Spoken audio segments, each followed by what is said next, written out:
எல்லா வரக்கூடிய மக்களுக்கு அருள் பாலிக்கிற ஸ்தலம் தான் வந்து பார்த்தீங்கன்னா இந்த மயிலாடுதுறை மயூரநாதர் ஸ்தலம் அப்படின்னு சொல்றாங்க.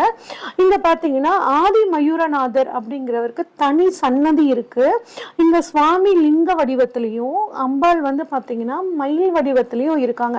இதுக்கு ஆப்போசிட்ல இங்க வந்து பாருங்க, எல்லா கோயில்கள்லையும் கந்தசஷ்டி அன்னைக்கு முருகன் வந்து அம்பாள் கிட்ட தான் வந்து வேல் வாங்கிட்டு போவாங்க. ஆனா இந்த கோயில்ல இருக்கக்கூடிய முருகன் சிவன் கிட்ட வந்து வேல் வாங்கிட்டு போற ஒரு சிறப்பு வந்து இங்க இருக்கு. ரொம்ப நல்ல விஷயம். இங்க அடுத்து நடராஜருக்குன்னு தனி சன்னதி இருக்குங்க. இங்க வந்து இவருக்கு முதல் பூஜை நடக்குது.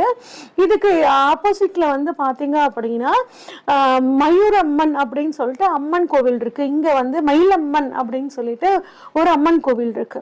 இந்த கோயில்ல சிவனும் பார்வதியும் வந்து பாத்தீங்கன்னா மயில் வடிவத்துல இருக்காங்கங்க. அது